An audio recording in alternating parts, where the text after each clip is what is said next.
Boa noite. O programa Brasilianas.org discute hoje o papel das organizações sociais e dos conselhos participativos para o desenvolvimento de serviços e das políticas públicas. O assunto está em evidência. Recentemente foi sancionada a lei do marco regulatório de parcerias federais com organizações não governamentais, foi aprimorada a questão das políticas nacionais de participação social. Você tem discussão sobre esses problemas de gestão aí na área da saúde, por conta de crise de Santa Casa. Recentemente teve o lançamento de um livro, Organizações Sociais, a construção do modelo do advogado Rubens Naves, junto com outros autores. Então passa a ser um tema central, especialmente a partir das manifestações de junho do ano passado. E para debater o tema, contamos com a participação do ministro da Secretaria-Geral da Presidência da República, Gilberto Carvalho, do autor do livro, Dr. Rubens Naves, e também do advogado do Instituto Alana, Pedro Artung. E também contamos com a colaboração do jornalista Dimas Soldi, que selecionou as perguntas enviadas pelos nossos internautas através do portal www.brasilianas.org. Nesse primeiro bloco aqui, eu queria abordar um pouquinho essa questão desse avanço civilizatório que o Brasil experimentou nos últimos anos aí, com a sociedade civil ganhando musculatura, com as participações através de redes sociais e tudo. Vou primeiro com o Gilberto. Isso, como que o governo, como todo, não o governo Dilma em particular, mas como que deve ser a interação dos governos agora com a sociedade, movimentos sociais, ONGs, tudo a partir dessa nova realidade que se abre com as redes sociais e com as manifestações de junho? Nassif, eu acho que você tem toda a razão no sentido de dizer que é irreversível um processo de exigência da sociedade em termos de transparência e de monitoramento e de acompanhamento e participação na formulação de políticas. Eu acho que não é que junho começou, mas eu diria que junho de fato foi uma explosão de um desejo ainda um pouco difuso, não expresso de maneira muito precisa, mas claramente um basta, claramente deu. As estruturas políticas vão ter que ser renovadas e não há mais espaço para um governo que não levar em conta essa questão da participação como método de governo. A palavra bonita, mas que custa ainda, porque a nossa cultura da política tradicional, ela não contempla essa dimensão. O Estado brasileiro foi sempre feito de maneira vertical, e mesmo em partidos progressistas você encontra resistência a esse padrão em que você se abre para o diálogo. É um diálogo sempre difícil, sempre tenso, porque a sociedade exige cada vez mais, o aparelho de Estado não está preparado para dar as respostas, então não tem conversa boa. Quando eu ouço falar que conselho é espaço de cooptação, eu dou risada, porque basta um crítico desse, aí uma reunião de um conselho que ele sai achando que ele é um ótimo espaço para a oposição, porque na verdade é uma... Então, eu acho que... Mas é um momento da famosa crise criativa, da crise que vai fecunda, que vai nos permitir, eu acho que avançar, e eu tenho muita fé e muita confiança de que... E eu acho que o nosso governo compreendeu isso cada vez mais e agora vamos tratar de avançar, porque senão as ruas passam por cima. Tá, filho. Doutor Naves, essa questão das organizações sociais, elas ganham desenho a partir dos anos 90. Como que é hoje a interlocução com a área pública, federal, estadual? Quais os principais obstáculos para estabelecer essa parceria de maneira profícua? Eu acho que esse projeto de país, projeto de nação que está na Constituição Federal, com a participação das organizações sociais, tanto na área da saúde, como na educação, na área da ciência e tecnologia, na área da criança e do adolescente, enfim, em quase todas as áreas de políticas públicas. Então, essa tendência que é um projeto brasileiro, quer dizer, ela tende a se perpetuar. Quer dizer, já é uma realidade, eu acredito que uma realidade que não dá para voltar atrás, como colocou muito bem o ministro. Quer dizer, a participação dessas entidades na formulação de políticas e na parceria, no estabelecimento das parcerias entre as organizações da sociedade civil e as organizações e o Estado.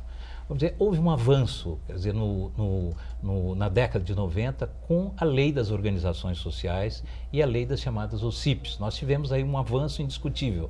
Hoje as organizações sociais respondem assim de uma forma muito forte por uma parceria na área de saúde, na área da cultura e na área da ciência e tecnologia. Na área da ciência e tecnologia, o governo federal hoje tem parcerias, entendeu, com institutos notáveis como o antigo Laboratório de Luz Síncroton, a Rede Nacional de Pesquisas, o CGE, o Centro de Gestão Estratégica, que são modelos, e esse meu livro que você referiu justamente trata da construção desse modelo extremamente exitosos. Na área da cultura em São Paulo, a Orquestra Sinfônica, a Pinacoteca, todos esses equipamentos culturais hoje têm uma gestão extremamente flexível, uma gestão com muita eficácia, segundo avaliações. A área de saúde é uma área tradicionalmente muito difícil no Brasil, mas indiscutivelmente hoje também na capital de São Paulo, já só o governo municipal, ele praticamente quase 60% do atendimento é no âmbito dessa parceria público-privada. Organizações como o Hospital Sírio-Libanês, o próprio Alberto Einstein, a Santa Casa, que tem um problema complexo, que ele é histórico, entendeu? Também tem essa parceria. De forma que o modelo é um modelo que eu diria exitoso.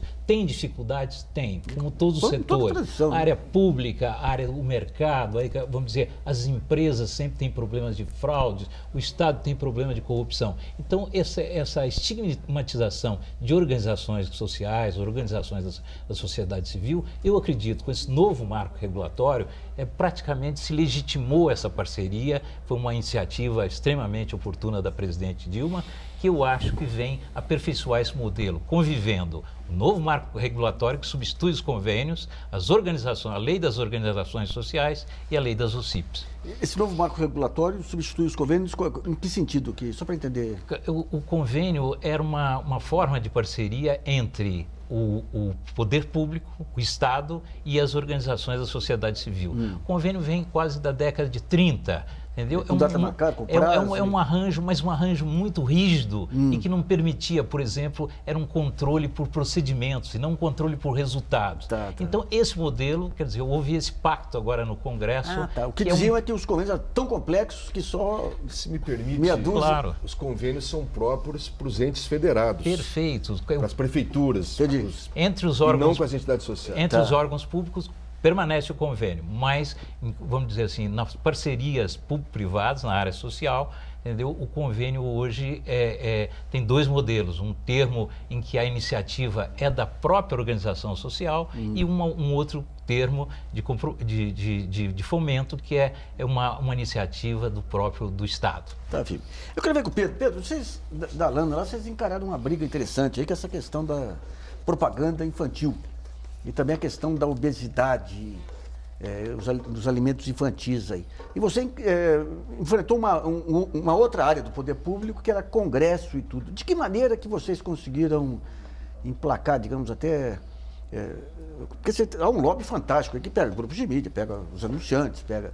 E em relação à alimentação infantil, vocês colocaram nas cordas a Coca-Cola. De que maneira que foi montar essa estratégia de atuação junto ao Legislativo e junto à opinião pública?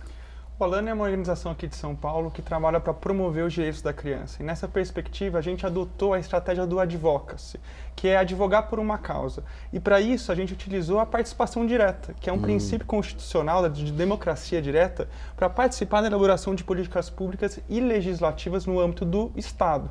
Para isso é importante ficar aqui bem claro, a necessidade da participação social não deve ser restrita ao Executivo.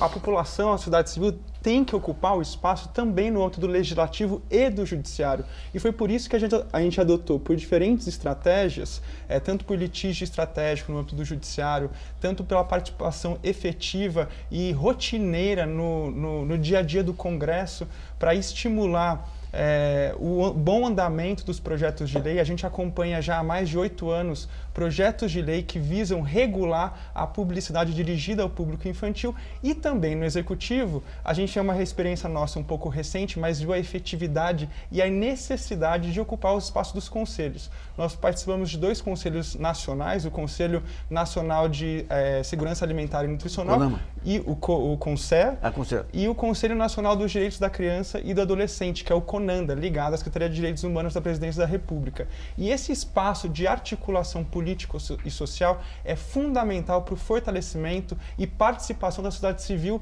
na elaboração de políticas públicas. Então, se faz fundamental esse fortalecimento dessas estratégias, melhoras incrementais e desenvolvimento o Estado tem esse dever de desenvolver ferramentas e mecanismos para facilitar a participação social. Como que se dá, digamos, essa participação? Vocês participam lá das reuniões, deliberam conclusões, digamos, não tem poder deliberativo aí, né?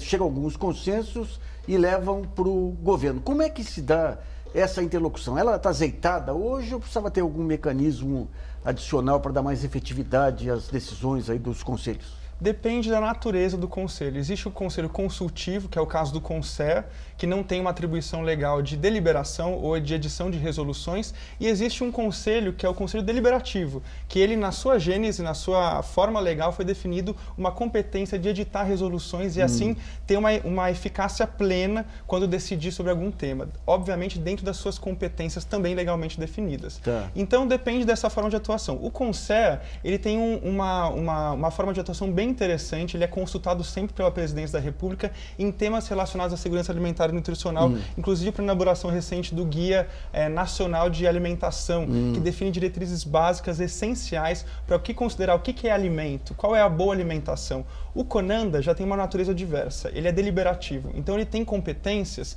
para, de certa forma, criar políticas, as normas gerais das políticas de atendimento dos direitos da criança e do adolescente, inclusive no tema da publicidade. Então, só para entender uma coisa, o Instituto Alana aí, ele é bancado aí por pessoas ligadas aos maiores grupos empresariais, logo não é bolivariano como o pessoal começou a falar sobre as políticas de participação. Quem que são, vocês convivem com quem nesse conselho? Quem são os outros representantes?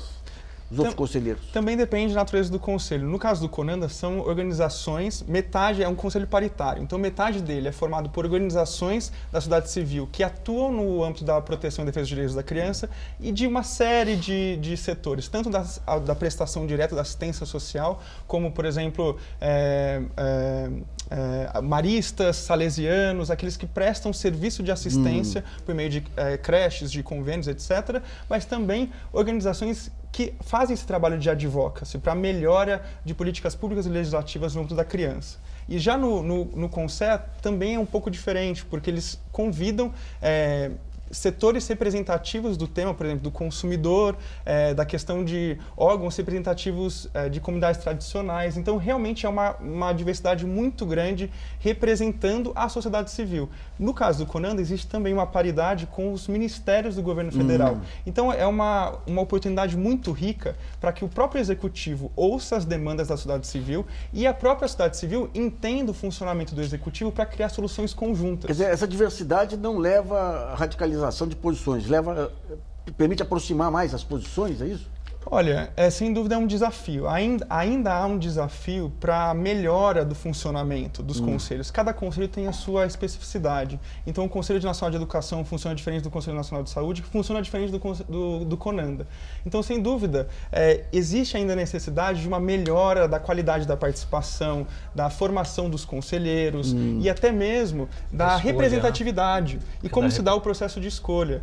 Isso é muito importante para gerar uma maior representatividade. A gente vai ver uma pergunta agora selecionada pelo jornalista Dima Soldi, encaminhada pelo portal brasilianas.org.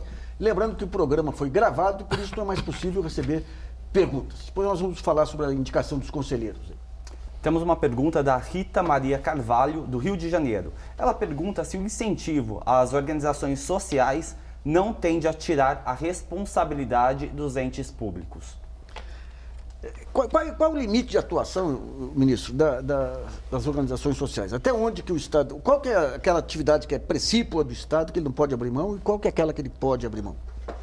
Olha, Nassif, primeiro eu quero ressaltar que o Pedro fez uma excelente descrição dos conselhos. Acho que é uma resposta extraordinária que ele acaba de dar para essa polêmica que nós temos aí. E eu diria que há muitas das boas políticas que nós fizemos nesses últimos anos que não estavam no plano de governo nem em 2002, nem em 2006, nem em 2010. Foi fruto desse debate fecundo, tenso, dialético, duro, que elas surgiram. O Brasil Sem Miséria, por exemplo, o ProUni, a Lei Maria da Penha, o próprio SUS, que é fruto do movimento sanitarista e depois do Conselho de Saúde e assim por diante. Então, Nassif, essa definição do que é exclusivo, ela não... É muito difícil estabelecer um limiar rígido. É claro que o Estado deve cumprir a oferta de serviços básicos à população. E a definição do planejamento. Né? Exatamente. Agora, há muitas funções que não convém que o Estado realize, até porque a sociedade o faz de maneira muito mais adequada, muito mais eficiente. Eu diria que toda ação de cuidado humano em relação à criança, em relação ao idoso, em relação ao vítima da drogadição e assim por diante, é muito próprio que a sociedade faça, até porque eu acho que isso é um direito da sociedade, é uma forma de exercício da cidadania tão importante quanto a participação no debate, no voto e assim por diante. Eu vou dar só um exemplo. Nós tínhamos, no começo do governo Dilma, que chegar a 1 milhão de cisternas no Nordeste. Tínhamos feito um avanço já, e a presidenta, achando que podíamos acelerar isso, resolveu não prescindir das organizações sociais e fazer diretamente com estados e municípios. Deu zebra. Não funcionou.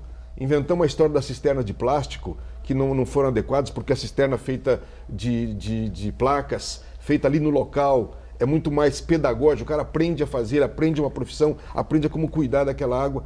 Quase 6 meses nós ficamos parados porque a coisa não andava. Voltamos para a ASA, que é um conglomerado de entidades sociais do Nordeste. A coisa desandou e, se Deus quiser, no final desse mês nós vamos atingir 1 milhão de cisternas realizadas por entidades que usam o recurso público, prestam conta e cuidam da Ministro, causa. quando a gente analisa as políticas públicas aí dos últimos tempos, tem gozado. Quando você pega aquelas bem-sucedidas e as mal-sucedidas, você vê um corte claro. E as bem-sucedidas, você teve processo de discussão aberto, todo mundo participou, definição de vários agentes, interdisciplinaridade, vários ministérios participando, e as outras de uma maneira fechada.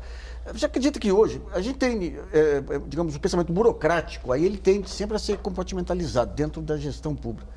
E os ministros também, eles tendem cada qual a puxar para o seu setor. O Brasil tem hoje condição de dar um salto a partir do próximo governo, seja quem for, institucionalizando, digamos, esses modelos sistêmicos e participativos de fazer política pública? Eu não só acho que tem condição, Nassif, como é uma necessidade. É como nós dissemos no início do debate. Eu acho que não dá mais para você fechar dentro do executivo ou do legislativo sem perdendo essa riqueza. Nassif, se você pensar bem, quem se opõe... Essa história da participação não é inocente. Porque quando você abre, o que você faz? Você democratiza o acesso. Pede o lobista, É isso. Porque político padrinho... As elites resistem, como no caso do Congresso agora, a um simples decreto, que o decreto simplesmente regulamentou, que o Pedro acabou de descrever magistralmente. A resistência vem da onde? É que quem sempre teve acesso direto aos gabinetes, porque financia as campanhas, ou porque tem, via esses meios, acesso direto aos gabinetes do Executivo, não vai gostar de um acesso mais amplo. Porque esse acesso mais amplo significa, sem dúvida nenhuma, também a democratização das políticas. Claro. Não vamos ser inocentes aqui. Não vamos ser ingênuos. São então, interesses, é um debate duríssimo que está em jogo. Agora, eu acho uma necessidade. Se a gente quiser continuar com o Brasil avançando e aprofundando a democracia, pobre do governo que se fechar a essa realidade que veio para ficar. Isso aí. Vamos para o primeiro intervalo em brasileiras.org. Volta já.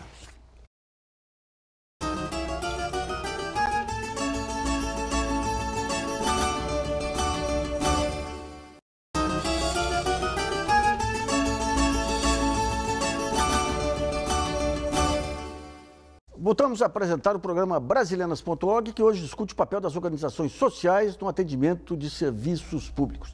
Nesse segundo bloco, vamos tentar entender um pouquinho como que é possível estabelecer mecanismos de controle de resultados adequados às organizações sociais e também como que se dá a questão da indicação dos conselheiros. O Otávio estava com algumas observações aí sobre a indicação.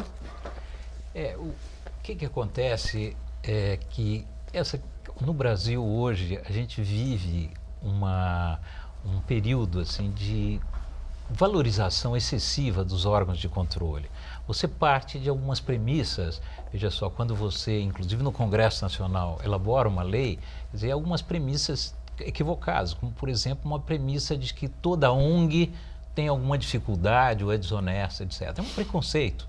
Eu imagino as dificuldades que teve o governo para aprovar esse marco regulatório do terceiro setor, aí hoje que foi promulgado na semana passada. Então, o que acontece é que há um preconceito e hoje os órgãos de controle, vamos dizer, tornam o Estado brasileiro extremamente rígido, um Estado assim impermeável a algumas soluções. Meras irregularidades são taxadas como vamos dizer, crimes, etc. E eu acho que nesse ponto, ministro, o marco regulatório das entidades do terceiro setor, ele foi muito severo, eu diria até, muito duro com as organizações sociais. Elas não mereciam vamos dizer, uma criação de novas irregularidades segundo a lei de improbidade. Eles ampliam a lei de improbidade? Exatamente, tem novas figuras de improbidade. Então, eu acho, e aqui, ministro, o governo tem uma oportunidade na regulamentação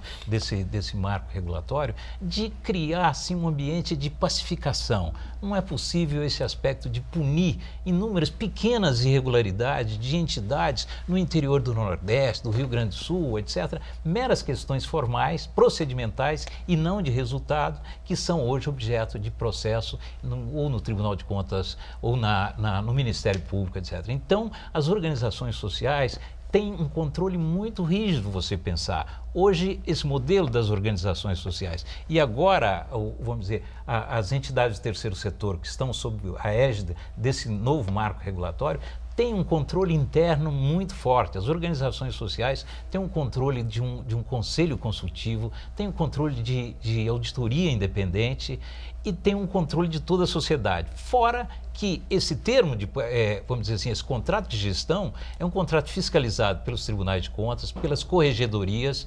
pela advocacia, no caso da União, Advocacia Geral da União, e pelo próprio Tribunal de Contas da União. Então, há um excesso de controle e, às vezes, até essas instâncias não dialogam entre elas. Então, só para entender, esse projeto, ele desburocratizou um pouco de um lado. Onde que ele complica do outro? Esse projeto ele avançou, por exemplo, ele tornou muito clara essa aproximação das entidades do terceiro setor com o órgão público. Ele instituiu, já era uma prática em alguns estados membros e alguns municípios, o certame, ou seja, uma competição. Nós temos, se você tiver algumas entidades aptas a fazer essa parceria, você tem que abrir uma espécie de um concurso, um certame, uma chamada pública para escolher a entidade. É um grande avanço. O marco regulatório apregoa a questão do controle por resultados. Agora, não basta isso. Nós temos aqui no Brasil uma crença muito grande que a lei vem e resolve. Não. O Poder Executivo tem uma responsabilidade muito grande aí num planejamento adequado do que ele quer efetivamente. E isso há um incentivo no marco regulatório, mas isso precisa ser praticado. Como nós falamos aqui dos conselhos, dessa participação, quer dizer, há quase uma unanimidade da democracia participativa, etc. Mas se a gente não criar condições para que esses conselhos e essas conferências nacionais funcionem, entendeu? Nós não temos ainda uma avaliação, vamos dizer assim, divulgada e competente dos resultados dessas conferências nacionais. Então, eu queria ver esse ponto aí que o Gilberto colocou tempos atrás.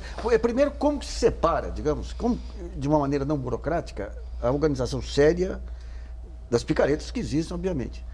E o segundo foi um site que em Brasília foi anunciado, você anunciou lá numa das reuniões, para pegar todas as demandas dos conselhos e listar para fazer o acompanhamento daquelas que vão ser acatadas ou não. Esses dois pontos, como é que estão sendo trabalhados? Pois é, Nassif, o Mauro tem razão. Nós vamos ter agora, e por isso, Mauro, nós vamos fazer o processo de regulamentação desta lei de maneira também participativa, tem que ser assim. Só uma questão, o Mauro é um grande jornalista. Desculpa. Eu sou o Rubens. O Rubens, me perdoe. Não, que isso. São meus 63 anos. Não, que isso.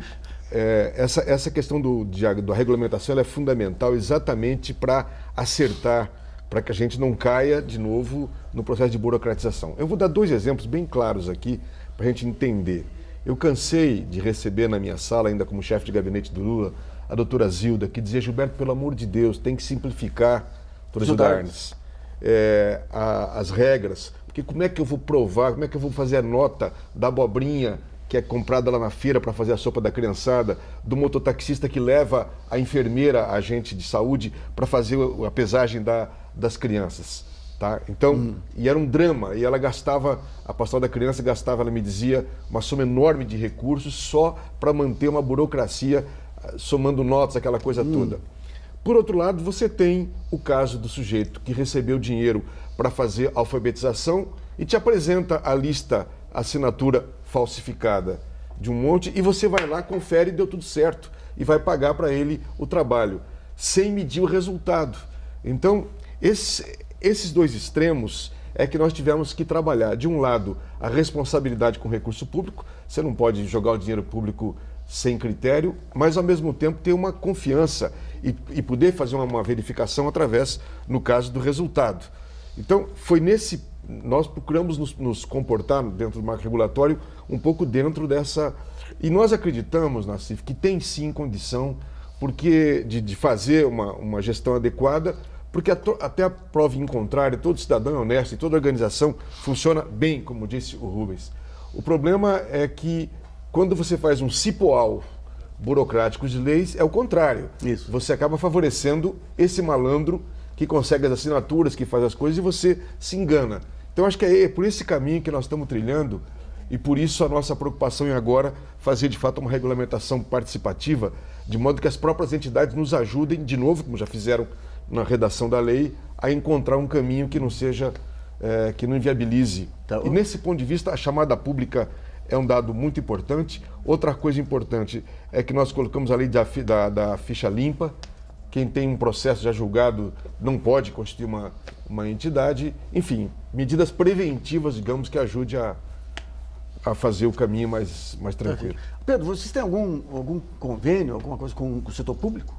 A gente tem uma parceria com a Prefeitura de São Paulo para a manutenção de um centro de educação infantil, a antiga creche. A gente atende 230 crianças na Zona Leste de São Paulo, em São Miguel Paulista. E, sem dúvida, é uma iniciativa muito importante para que a gente consiga, de certa forma, desenvolver a comunidade que a gente atua na Zona Leste. No entanto, essa parceria ela cobre apenas 40% dos gastos com as crianças per capita. E como é que é a burocracia? Olha, sem dúvida, exige bastante de organização, de realmente prestar contas mensalmente à prefeitura, mas isso está bem azeitado, né? Existe uma resposta muito rápida da liberação do recurso. Agora, o mais importante é, sem dúvida, o poder público entender a necessidade também de incrementar determinadas ações para o aumento da renda per capita por criança, por exemplo, ou aos mesmos benefícios que o sistema de prestação de assistência social direto tem. Por exemplo, no caso dos professores, um professor da rede pública, da municipal, ganha cerca de R$3.000. Na nossa, a margem é um pouco de R$1.300. Então, existe ainda um desnível muito grande. Fora a questão da parada pedagógica, que é possível na rede da prestação direta e na nossa uma vez por mês, o que dificulta o desenvolvimento pedagógico de ensino. Então, sem dúvida, ainda há muitas melhoras para ser feitas nessa questão da parceria para a prestação de um serviço direto. Rubens, eu queria entender um pouquinho essa questão dos controles. Você falou aqui das diversas instâncias de controle. Tempos atrás, quando teve essa discussão do Plano Nacional de Educação sobre a paz, eu levantei, pela internet, rapidinho, uma PAI no interior do Paraná que atendia, não sei, 100 e poucas crianças. Lá em cima do fato de ser uma PAI, ela tinha construído um clube social com 4.500 metros quadrados, uma área para fazer bailes e tudo. Tinha uma escola particular, onde as crianças com deficiência não entravam, e aparentemente sem nenhum problema legal. Por que as APAIs, para dar um exemplo só, elas conseguem ficar ao largo? Que tipo de característica jurídica que ela tem para ficar ao largo de toda forma de controle? Porque esse é um dos pontos que o próprio Ministério Público reclama. Fala, tem muito setor que o governo federal dá o recurso, ou estadual, dá o recurso e não tem como fiscalizar mais. Qual que é a característica jurídica aí que permite ficar ao largo aí dessa fiscalização? Olha, as entidades no Brasil ou são associações ou são fundações. As fundações têm um próprio órgão do Ministério Público que as controla, que velam por elas, ou inclusive orienta. Então você percebe quando é criada uma fundação, olha só, essa fundação parte de uma legitimidade muito grande. Entendeu? Às vezes, por exemplo, Fundação Gol de Letra, do Raí, ele optou por uma fundação, entendeu? Justamente para não ter esse tipo de problema. Olha, o Ministério Público vai controlar também, vai me ajudar. Então já parte de uma legitimidade. As associações, não, elas estão um pouco distanciadas. Os próprios associados que, vamos dizer assim, que controlam e que dirigem. Quando tem parcerias público-privadas, aí é diferente, que tem os órgãos de controle também.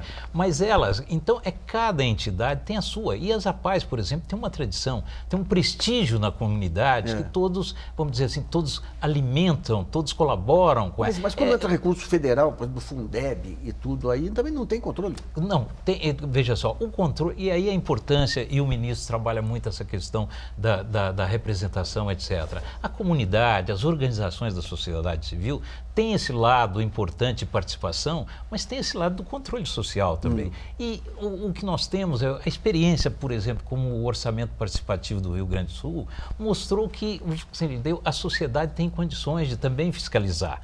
Entendeu? E fiscaliza muito bem e denuncia. Agora, nós precisamos de respostas rápidas dos órgãos de controle e não controles, vamos dizer assim, depois de 5 anos, quando não há a mínima condição de uma defesa, vem para os jornais e diz, olha, naquela entidade que cuida de uma creche em Perus, em São Paulo, teve um problema lá. Não, o poder público tem que estar junto, monitorando, capacitando. Quando chega na mídia, o problema administrativo é tratado como se fosse um problema criminal também. Daí, exatamente.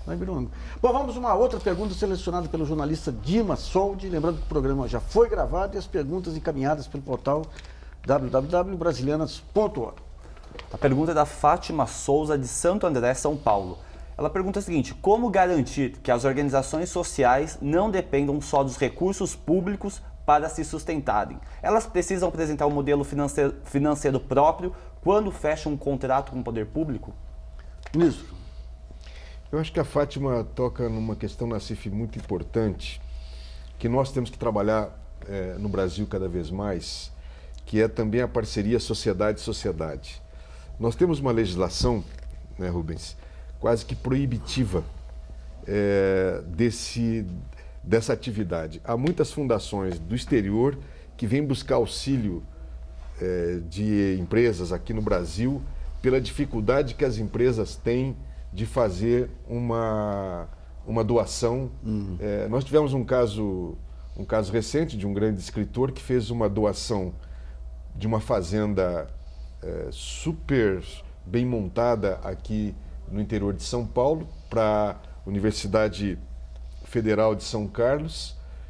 Constituiu-se ali um belíssimo campus de ciências agrícolas e agrárias, e ele teve que pagar em torno de R$560 mil de impostos, algo assim. Pela doação? Pela doação. Quem que é esse? É o nosso famoso, o querido Raduan Assad. Olha só. Ele levou quase 2 anos para conseguir essa doação. Ele queria doar para a USP, mas não se encontrou aqui no estado de São Paulo uma fórmula de fazer a doação. Sim. Aí falaram com a gente, um assessor meu, Sérgio Ali, me procurou e falou, olha, tem um escândalo, o Raduan quer dar uma fazenda. Ou seja, eu falei não é lavoura arcaica, é estado arcaico. Exatamente. Aí eu quero, aliás, fazer uma homenagem ao Raduan, porque... Olha que beleza, hein? Maravilha. E aí eu falei com o presidente Lula, que chamou o Fernando Haddad, nós aceleramos o processo, mas na hora H nos vimos frente a esse escândalo. Então há um problema, e já no Congresso um projeto, que o Paulo Teixeira foi o relator, para que a gente facilite e estimule esse padrão de contribuições para as fundações que as empresas podem dar, e não só não sejam punidas, mas como estimuladas. Então, de um lado, eu só queria, a propósito da pergunta da Fátima, comentar essa questão. Agora, para receber de fato os recursos públicos, que uma entidade tem que estar, naturalmente, tem que fazer um projeto, tem que participar daqui para frente sempre de uma chamada pública, porque você não pode, o governo não pode escolher quem ele quer ser o seu parceiro. Ele tem uma questão que ele apresenta e várias entidades podem se candidatar, ou a entidade apresenta um projeto que vai ser objeto de uma análise do governo federal, e aí ela tem que mostrar capacidade técnica, ter pelo menos 3 anos já de pré-existência, para o cara não fundar uma entidade e querer já pegar um dinheiro social imediatamente. Ela tem que provar um certo caminho, uma idoneidade, e a partir daí, então, ela passa a fazer a parceria. Bom, vamos para o segundo intervalo e Brasilianas.org volta já.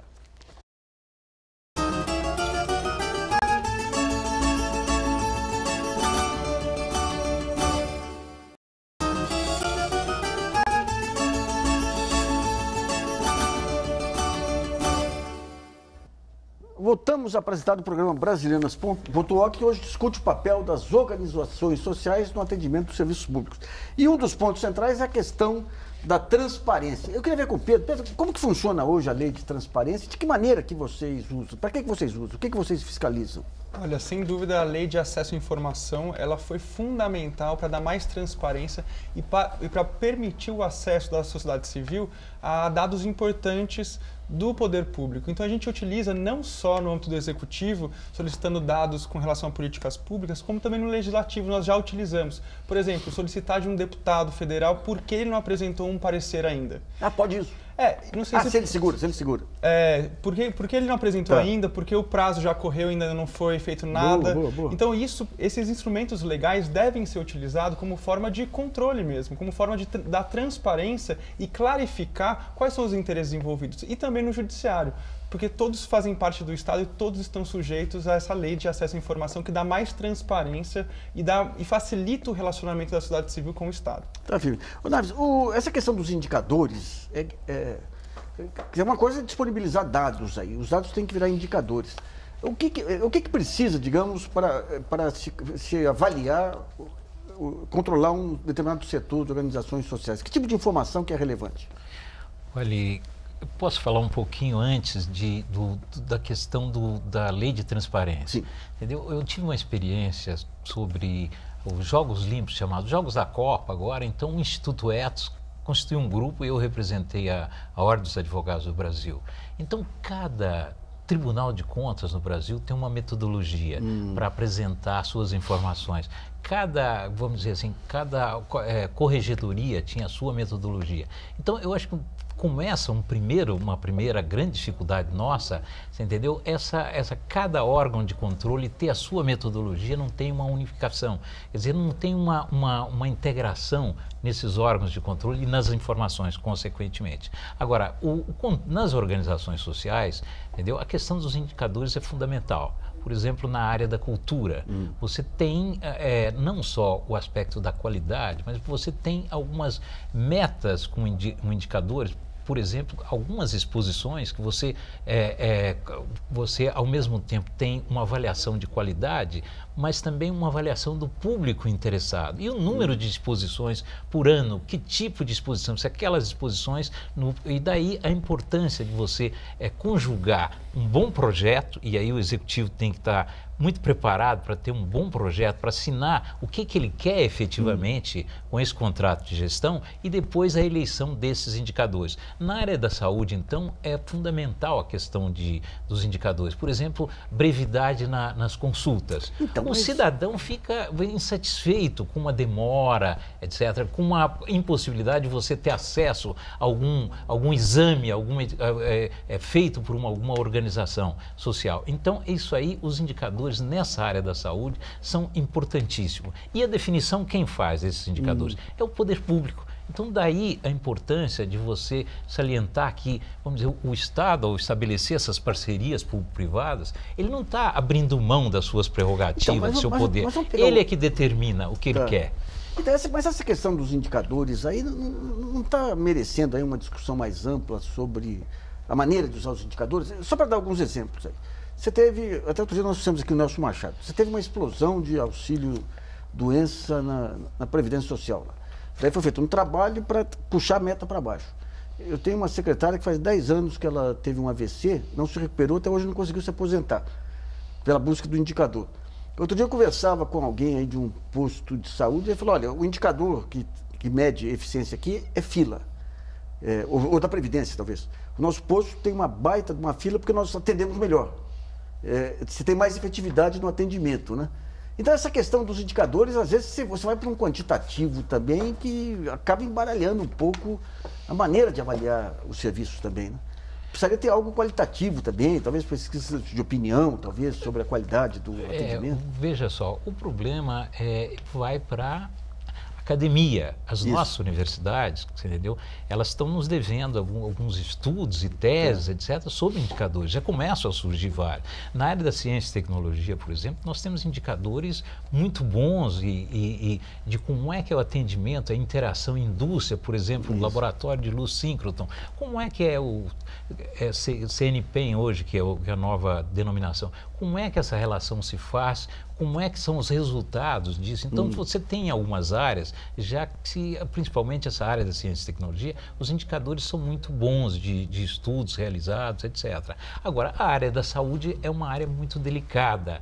Entendeu? É uma área que mexe diretamente com a população e mexe com o cidadão. Eu quero sempre o melhor atendimento. Eu vi falar de um exame, você entendeu, novo que se faz para diagnosticar um tipo de câncer, de alguma coisa, eu vou atrás daquele exame, eu tenho direito de ter o melhor.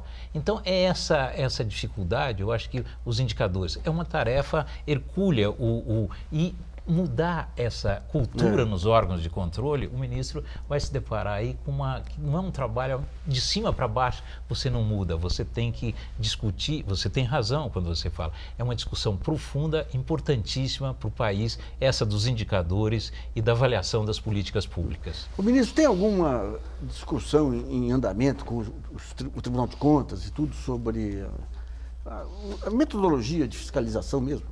Essa metodologia quantitativa de fixar a quantidade de tijolos adquirida, sempre se fala que vai mudar, se teve o regime de contratação diferenciada lá que melhorou em alguma coisa, mas há uma discussão de fundo para tentar mudar a característica da fiscalização brasileira, para concentrar em resultados? Olha, Nassif, que eu conheça diretamente, não. Há um diálogo bom com o TCU, muitas vezes é importante esse diálogo porque ele leva à compreensão de situações até subjetivas, às vezes, que não são levadas em conta, certos aspectos todos do processo que um técnico fechado lá no TCU não consegue dar conta, então é um diálogo importante, mas eu devo dizer que eu desconheço um diálogo mais profundo que vá às causas. E isso, de todo modo, está urgente, porque nós temos situações em que você tem muito mais órgãos de controle, profissionais dos órgãos de controle trabalhando do que propriamente quem está lá na ponta. E isso provoca naturalmente hoje no Brasil, como sempre diz o presidente Lula, o Juscelino jamais faria Brasília no dia de hoje. Então nós estamos indo por um caminho de uma inviabilização da capacidade operativa do Estado, digamos, em função de um excessivo controle que nem sempre dá resultado, dá conta efetivamente da verificação do procedimento correto ou não que foi dado ali. Alguns anos atrás, eu lembro que o TCU tem bons quadros técnicos lá, que eles estavam começando a julgar o mérito de políticas públicas também.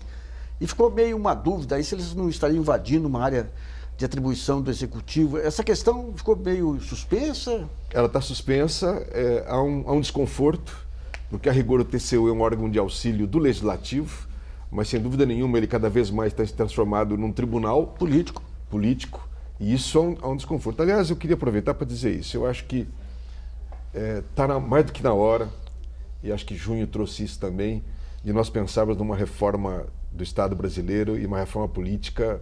Eu sou absolutamente entusiasta desse movimento por uma reforma política, mas que não é apenas eleitoral, é também porque tem que acabar esse perverso financiamento empresarial de campanha, mas também a questão da participação. Eu acho que ela precisa ser revisitada, rediscutida, aprofundada, e aí é lei, não é decreto, aí tem um amplo debate, e naturalmente também tudo isso, Nassif, que torna o Estado pouco operativo. Isso. Nós efetivamente não podemos aceitar essa realidade como estabelecida de que o Estado é um paquiderme, de que o Estado não... Isso não Nós não podemos aceitar isso, nós temos que nos insurgir contra isso. E aí só um amplo debate e uma ampla mobilização para a gente fazer isso, de fato. Ô, Naves, em termos aí de legislação comparada, que lições que a gente pode tirar de países que conseguiram trabalhar melhor essa questão da burocratizante aí? Olha, eu acho que a maioria dos países tem uma legislação mais flexível, um tipo de controle menos rígido. É uma tensão e numa ADIM perante o Supremo Tribunal Federal, com amicus curiae pela Sociedade Brasileira do Progresso da Ciência, pela Academia Brasileira de Ciência, no caso da Lei das Organizações Sociais, nós apontamos essa tensão permanente do Estado brasileiro entre um Estado burocrático, weberiano, e um Estado que a gente chama um Estado mais gerencial, mais flexível, um Estado à busca de um Estado estratégico. Eu acredito que seria só uma reforma política, eu acho que na base, o governador Montoro já falava isso, que é a reforma das reformas, a mais importante. Eu acho que oportunidades a gente perde. Por exemplo, nós temos 3 candidatos hoje à presidência da República com um índice fantástico de intenções de voto. Quer dizer, por que não se tem um pacto mínimo de reforma política? Por que não há um diálogo mínimo entre esses candidatos? Porque todos eles serão vítimas desse presidencialismo de coalizão, com as dificuldades de colocar isso. Você entendeu? Existem pessoas, e aí, ministro, nas diversas campanhas aí, partidários dizem, por que você não faz um pacto mínimo pela reforma política e apresenta os 3 candidatos sobre isso? É um projeto nacional, isso vem ao encontro das nossas necessidades. Eu acho que seria um avanço e uma lição de cidadania que os candidatos dariam também nesse passo. Mas infelizmente não se fazem mais Francos Montoros aí, que foi uma referência efetivamente fantástica. Eu acho que foi a referência política máxima aqui de São Paulo, nesse período todo aí de tolerância, de pacificação, de diálogo, de permitir criar quadros, né? Mas, de alguma forma, pegando a reforma política e os partidos não envelheceram demais, Gilberto. E São Paulo não envelheceu demais aqui, todos os partidos, não estou falando do governo do Estado, estou falando de PT, PSDB. Não, eu não tenho dúvida, não, estou inteiramente de acordo. Eu acho que houve um envelhecimento que não dá conta das tarefas que nós temos que realizar. Por isso que eu acho que, de fato, nós temos que estar muito de olho naquilo que veio das ruas, não por demagogia, mas na certeza de que esses movimentos, ainda que difusos, confusos e sem muita... Está nascendo um embriões de novos padrões de organização. E os partidos, se eles quiserem sobreviver efetivamente como forças políticas, eles têm que se revisitar. Eu vejo pelo meu partido. Nós demos uma grande contribuição, eu acho, para mudar a cultura política do país, mas fomos inoculados pelos velhos vícios também e sofremos isso. E perdemos capacidade de diálogo, capacidade de militância. E abrir espaço para o pessoal que está vindo, né? Exatamente. Porque você consegue o seu espaço e daí você fica uma barreira para quem está vindo. Exatamente. Então, essa coisa de uma renovação, e aí só o contato com a base, aí só a atenção clara para esse diálogo. Por isso que a gente advoga a coisa da participação, porque é uma energia que vem para dentro da sociedade e vem de forma bastante organizada, bastante forte, enérgica, para poder, eu acho, dar essa renovada, senão... Ô Pedro, esse negócio das redes sociais, eles trouxeram uma radicalização política aí, você tem de volta até a Guerra Fria aí, direita, esquerda. Dentro desse ambiente das conferências aí, das comissões, dos conselhos, como é que você sente esses ventos ideológicos? Isso aí nesse ambiente, esse ambiente é contaminado também ou aumenta o embate, mas permite também você tirar consensos mais amplos que aqueles restritos a um setor só? Não, sem dúvida existe uma influência muito grande, porque a rede social ela faz parte de uma forma de comunicação.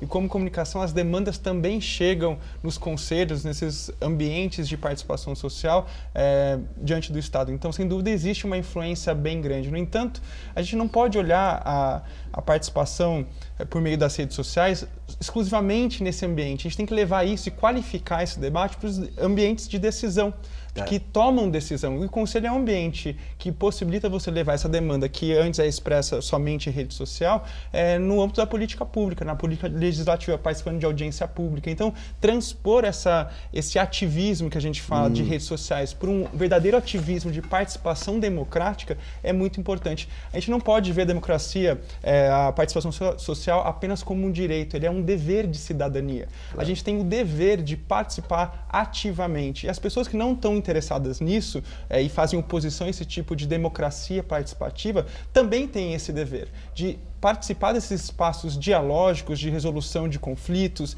de busca de consenso e tomada de decisão entre a sociedade civil e o Estado.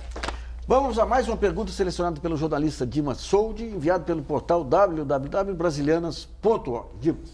O Vitor Mariano, de Recife, ele quer saber quais são as áreas de serviço público mais necessárias para o aumento de parcerias público-privadas. O Naves, que tem acompanhado um leque bom aí, você já mencionou, mas só para reiterar, né? Eu acho sempre que tem áreas estratégicas do Estado, a área da justiça, da polícia, a área de segurança, que indiscutivelmente essas áreas não pode haver, quer dizer, um aparelho de Estado tem que ter um controle total dessas áreas.